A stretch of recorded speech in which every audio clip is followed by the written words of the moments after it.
Всем привет! A very quick note to begin. Спасибо and welcome to all who have recently joined the Russian Grammar Library project, where you can find videos with interactive quizzes, exercises, and example sentences for this and around 200 other videos. Now, how do we express we in Russian? That seems like a really basic question.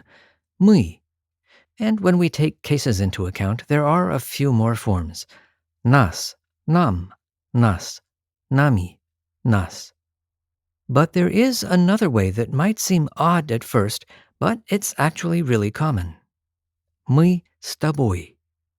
Literally, we with you. It's basically the same as saying we or you and I in English. А завтра мы с тобой во всем разберемся. Мы с тобой видим одни и те же факты. Я тебя подожду. Мы с тобой еще поговорим, ладно?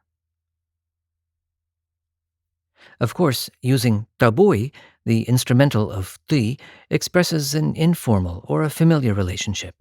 For a more formal context, we can use мы с вами. Мы с вами это уже 40 раз обсуждали. In these examples, we've used the nominative case мы, since we are the grammatical subjects of these sentences. But what about the sense of us or you and me, where something or someone else is the grammatical subject? Он нас с вами хочет заставить плакать. Надеюсь, у нас с вами еще будет возможность поговорить об этом. А ничего, быстро ответила Лида. Ничего нам с вами делать не надо. In these examples, you can see that the first pronoun can be in other cases too.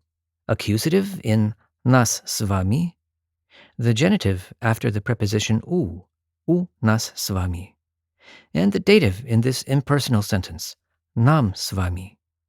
But the second pronoun is, of course, always in the instrumental, since it follows s, meaning with. So how are these different from just saying мы or нас or нам?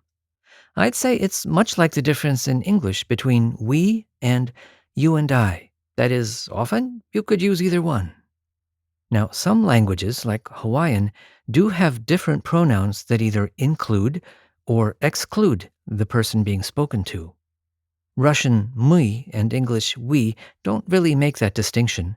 But on the other hand, using a construction like мы с тобой, мы с вами, does make clear that the person you're talking to is included. So far, we've just looked at examples with a pronoun after s, but you can also hear this construction with a pronoun and a noun. Мы с друзьями поедем на дачу. Он пригласил нас с женой в Кировский театр. And sometimes the first pronoun may be вы or они. В последние годы они с отцом вообще мало общались. Вы с братом не разговаривали? Нет. Summing up, to express an inclusive we, Russian often uses мы с, followed by a pronoun or a noun or a name in the instrumental. Мы с тобой, мы с вами, мы с мамой, мы с Таней. Depending on the context, the first pronoun may not be in the nominative. У нас с вами, нам с тобой, нас с друзьями, а нас с тобой. And occasionally, the first pronoun might be вы or они. Они с братом, he and his brother.